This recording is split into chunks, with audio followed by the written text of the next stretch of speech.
Hello, I'm Stanislav Krofta, and I'm very happy to see you all here. Can you hear me well? Yeah. I'm here to tell you something about my experience with design systems and working in a corporation. We were making a design system for Moje O2, and that's what I'm going to talk about. So first, I want to tell you that I was working for O2 Fresh for 7 years. I'm not working for O2 Fresh anymore. I'm now working for Škoda Auto Digilab. But the time I spent in O2 Fresh, our biggest client was O2 Czech Republic, and I was working for O2 for almost all the time I was in O2 Fresh. And last 4 years I was actually physically sitting in O2 each day and working with the people from O2 each day. Thanks to the long-lasting relationships we as O2 Fresh had with O2, some 5 years ago we were invited to participate or to deliver designed UX and UI design for a project called the Simple Online Company, which was historically the biggest project O2 has ever done. And it aimed to transform its IT infrastructure and completely redefine the way the company works and how the company actually manages the services and manages the customers. So 5 years ago, O2 was in a situation where not everything was perfect and some changes need to be done. More specifically, O2 had a very old CRM system. You know what CRM system is? It's like the system for managing your clients and their services. And the system was looking like from 80s and unintuitive, unflexible. Every change has to be done, every change lasted for months. And generally it was just really slow and old school. Besides that, there were dozens, maybe up to 100, really 100 separate web apps for many things, and many of them were outsourced and maintained not internally, which was extremely cost ineffective. It's extremely expensive, and you know, if it's not inside, you don't have so much control over it, and you know, you can imagine it was not very, very convenient. And the third thing, there was no unified visual language among all the apps, which was not the biggest problem, but here you can see the mess. And this is just a couple of them, and imagine there's 100 of them. So you don't want to work with this. This is really messy. So we set up a goal to design completely new Moje O2 web app, which will combine several of these systems into one CRM/selfcare app, which will allow managing services by customers and O2 employees in a single interface. So basically this was a new thing, that what the O2 employees, meaning operators and salesmen, what were they using, the same the customers were using. Only the O2 employees saw a little bit more information in the UI, and this was one of the challenges, one of the biggest challenges, because we didn't have any experience with this sort of thing. So let's maybe start with some game, a little game, a guessing game. And you can try, what does it take, you can guess, what does it take to design new CRM and self-care system for managing O2 customers and their services? So, how many years do you think it took? Guess, shout at me. 2, 3, any other guess? 5? 4. Who said 4? 4. It took 4 years. Originally, we were invited to... Originally, we thought it will take like 6 months, and it ended up in 4 years.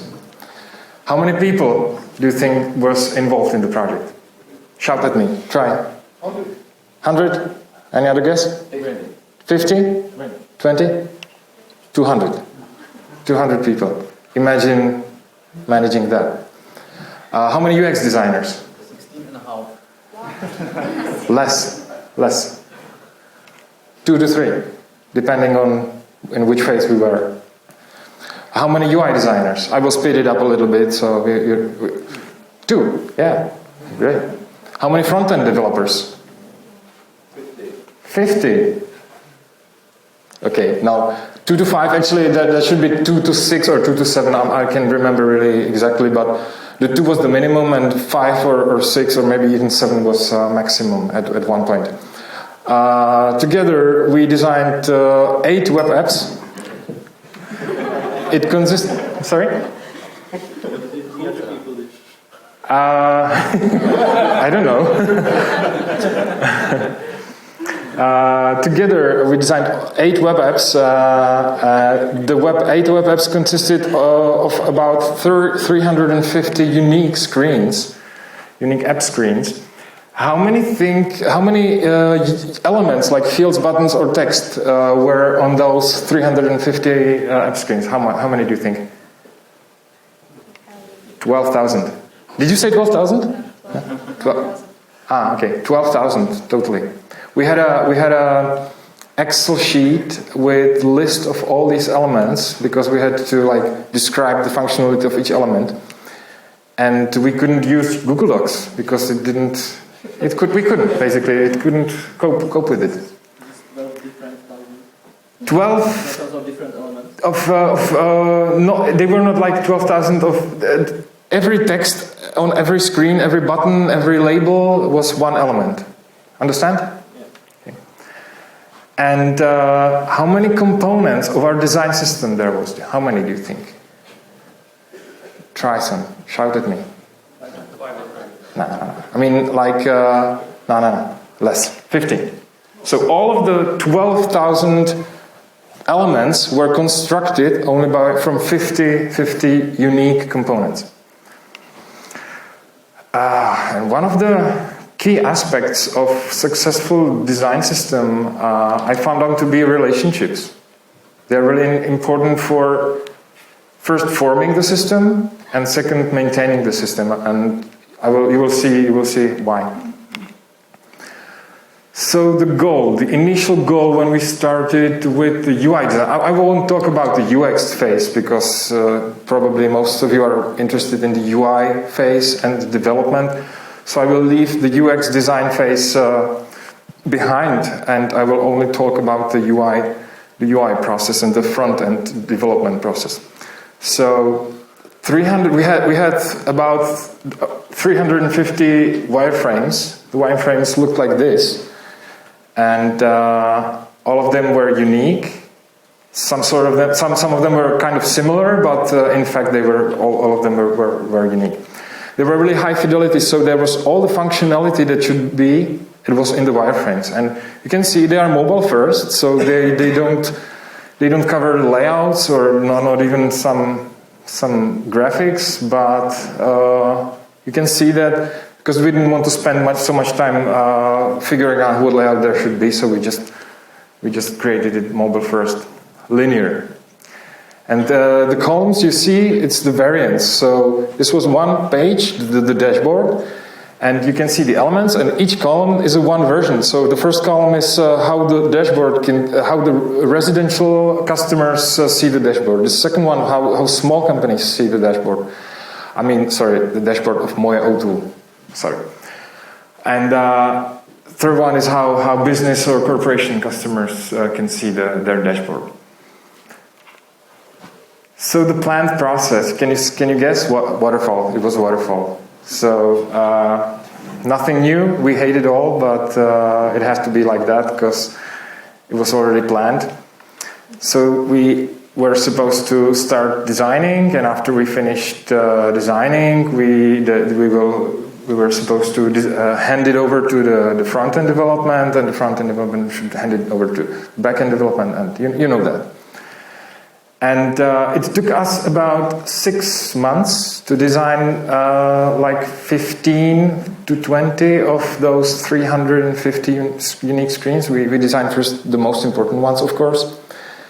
And we spent 6 months, and after that, and after several approval meetings, we get the approval, and we hand it over to the development, the front-end development, and they had it for 6 months, and we didn't know what's happening there for the 6 months. And after that, they showed us, after 1 year, they showed us the result, finally, tada, and it was messy, and it was not a big surprise for us, but it was really so much worse than we expected. So why this failed exactly? Why this wasn't a sustainable approach? So during the design phase, we had no developers to discuss our designs with. Because of the process, Because of the process, in this phase, when I was designing something, there was no developer around to tell me what is possible and what is not possible. So this was one thing which was not very perfect.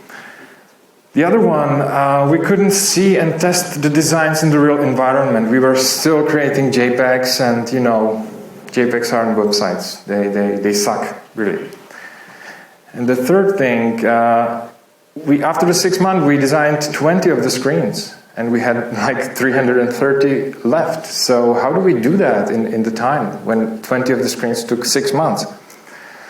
And you have to design the mobile version, the tablet version, the desktop version.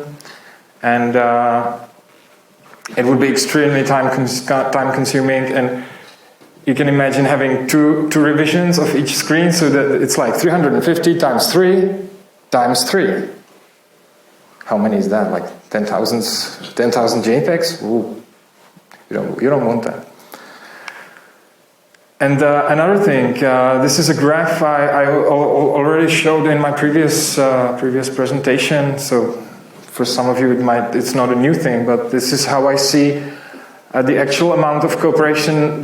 The blue line is the actual amount of cooperation depending on how far two different teams are together. So if you sit with someone at the same table, the level of cooperation is the highest. If you sit in the same room, it's not so bad, but it's worse. The same floor, it's getting progressively worse. And if you're in the same city or same country on the same continent, it almost doesn't really matter. It's not working anymore. From my experience, you may have a different experience, but this is generally what I experienced from my past 10 years of working. So the lessons learned from the waterfall failed approach: you don't have to have all final graphics designs approved to start identifying and coding components or pages. Get the designers and developers close to each other to increase cooperation and remove friction in communication. And treat front-end development more as a part of the design process and not development. So after the year, we basically had to start coding the front-end again from scratch. We've lost 6 months of work. But this time, as I said, we treated it as a part of design, not the development. So what was the new process? We hired Patrick. That's that guy, Patrick. Hi. He's a very, very experienced front-end developer. I'm very happy that I could work with him. This changed the whole project because we started to work as a team, like that, like those two kids. So it wasn't like I was for 6 months designing something and someone was 6 months coding it, but we actually cooperated very closely, and each one was pushing it a little bit forward, and the other one was pushing it a little bit forward, and together we were slowly but progressively getting forward, and the momentum was increasing. And this is how it looks in the graph. So design, development, design, development, design, development, and you are syncing together each time, each week. It could be a week, it could be a day, it could be an hour, it could be a month. It's not perfect, but still better than 6 months. And after a couple of the syncs, you can hand it off to the backend developers. So we basically stopped designing individual pages and started designing systems of components and design principles, aka the design system. So what are the steps, actual steps? Identifying components and variables. specifying the behavior of the components and what variants it has. Developing the components, documenting the components, very important step which is very often skipped, and it has a dramatic consequences, like I will tell you maybe later. Once you have the design principles and the components working and ready, you can start composing templates and pages from the components, which is the best part. So first step number 1, identifying the components. So basically you all probably know how it works. So if you have some designs, you lay them out, print them out, put them on the wall, stick them on the wall, and you're pinpointing the boxes or the buttons and the headlines and labels and inputs, and most of them are pretty easy. You can see the like headlines and buttons and headers and I don't know, whatever, checkboxes. These are the easiest ones. But also there are some hidden common elements like spaces, margins, paddings. You don't want to have 16 different paddings or 16 different margins, so identify them and have 4 of them and use them. Also, like shadows, overlays. This can all be like something like a component that it's always the same. It's not, every component doesn't need to have a specific shadow. You can have like 2 types of shadows and no more. Also, one thing which is good to know is that not everything has to be a reusable component. Something can be really styled from outside. This could be a whole topic to discuss. I'm not going to go deeper into that, but just realize that not everything has to be reusable. And if it's something like you're absolutely sure that you won't use this element or what is it again, don't put it in your design system because it will get messy very soon. And one point I want to stress out is that this process cannot be done either by the developer or the designer alone. It could be a job of both of them. They have to decide and have to agree upon what is a component, what is not a component. If it's only done by the designer, it will fail. If it's only done by the developer, it will fail also. This, you know this, atomic design. Guys from Good Data already also speak about it. This is Brad Frost, classic, like 8 years ago maybe, I don't know. And this is his methodology he came up with, which structures it to atoms, molecules, organisms, templates, and pages. And this is how we basically started to sort the elements and put them, okay, this button is an atom, the input is a molecule because it consists of label and the input itself. And again and again.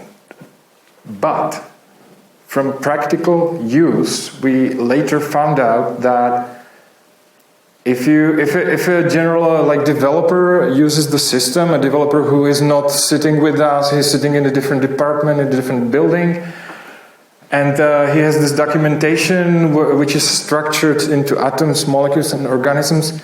He basically doesn't know what is an atom. He doesn't care. He doesn't care. It's not his job to know this. It's good to know for us as we are the makers of the design system. But he absolutely doesn't care. He just wants that input, and he doesn't care if it's a molecule or organism. So we, after some time, we've decided to. Also, this is like showing that what is part of the design system and what is part of each project. So the templates are still within the design system, but the pages are specific for individual project. So later we found out that it would be nice to reduce the system into to merge atoms, molecules, and organisms together. Some of the organisms, the ones which are consisting of unique elements like headers and footers. Header, you want to have the navigation in the header 1 pixel above, so it's a specific component, it's not a generic component. So we made them and we put them into a whole bunch, and one bunch called components. And then we had the templates, generally the organisms which were consisting of general elements like tables with filters and stuff. We said it's a template, and also we keep the pages. And one more thing, hiding here, variables. We introduced variables in the system. The variables were their purpose was not to repeat the code. So, as I've said, if you have one shadow on the boxes, on the inputs, on everything, make it as a variable. The variable can be color, font size, padding, margin, shadow, corner radius, for example. So these are the values that are repeated again and again over in the system. And it has one big advantage. Imagine if O2 tried to rebrand and we had to change like all those 100 systems, and we had to change the skin of all of the 100 systems. We only would change these variables and it would instantly propagate into the system, into the whole system. So this is like, we didn't use it, we don't change them very much, but sometimes it may be very, very helpful and save a lot of money. Components, inputs, buttons, layouts, you know. Templates could be submit forms, data tables, login forms, popovers, and pages. Login page, guidepost, error page. So this is the structure of the designs, of the layers of the design system we had. Now I would like to say some of our experiences with documentation tools. We started with Patternlab, which was the go-to solution. It was easy to implement, and it was nice in a way that it automatically generated examples of components, and it showed a preview of the HTML code. And but again, after some time we used it, and other people used it, we found out that the navigation was kind of hard to use. You know, how many of you have used Patternlab? Like you're developers, I guess. Okay, so sorry for not being so helpful here, but the navigation was kind of sucking, and also the layout was all full width, so reading text was very difficult, and it didn't basically look very nice. So we decided, and we luckily had the chance to decide, that we will make our own tool for documentation. Next, the next phase was specifying and developing the components. So you have to come up with a name, which was sometimes very hard, and you cannot change it later. So we sometimes choose a bad name, and it was there, and it's there forever. Define primary style, secondary variants, define responsive behavior.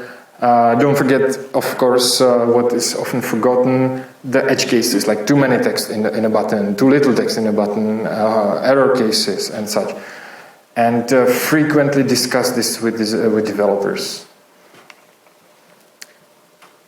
Oh no. Request access. Shit. So there was supposed to be a video here. I'm really sorry for this. I would really like to show it to you. Can you request the access? I will prove it in here. Just click the button. I'm sorry. I will start talking. So our documentation contained design principles. This was necessary for the design system to be consistent. If many other teams used it, they basically misused the components and it looked like shit. So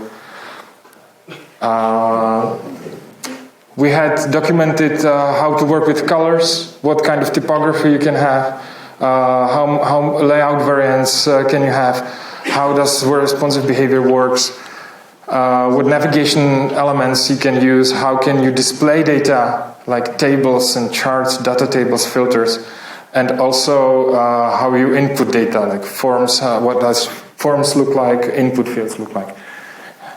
I think it needs a refresh. Jo. A ještě tam bude druhý slide potom, stejný. Ještě možná nechoď, tam bude druhý slide, taky z request access asi. So here you can see the preview of the documentation. I will quickly skip to the second slide. Okay, maybe. Okay, great. So here you can see the documentation of the design principles. This is how our documentation looked like. I'm a little bit sorry, this is too bright. I cannot see too much details, but it's definitely much nicer than Patternlab. Documenting the components. This is what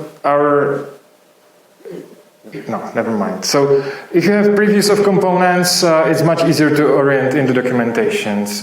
They can be ordered by name or by class name or check name, and it's definitely helpful to show previews and code examples as in Patternlab.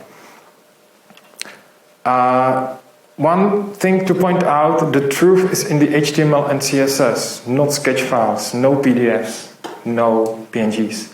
So if there was some argument between what it should look like, go to the documentation and you will see.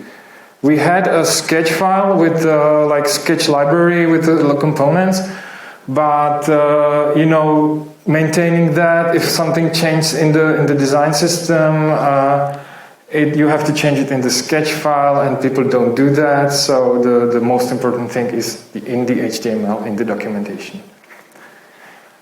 Once you have the design system, how do you do those 330 screens that we had to do? So this was basically, we could sketch in hand and hand this sketch to a developer, and if he knew the design system, he knew how to code it. And Patrick is a very fast coder. He can do such screen in minutes, literally in minutes. I think 30 minutes is too much for him. He would have a coffee also in 30 minutes.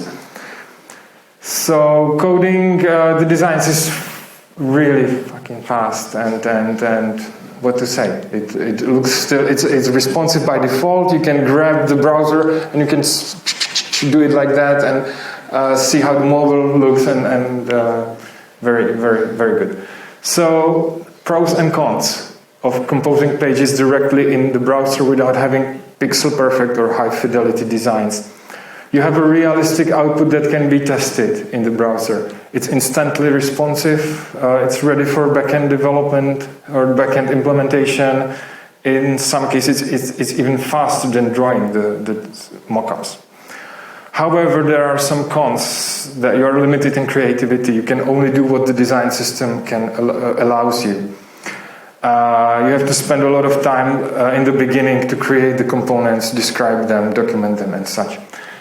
And you are always somehow dependent on developers. So maybe will change in the future. There are some tools that could help. We didn't have much time to explore that, but I hope this will change and we will be undependent on the developers, and I can do all the designs in the browser myself as a designer.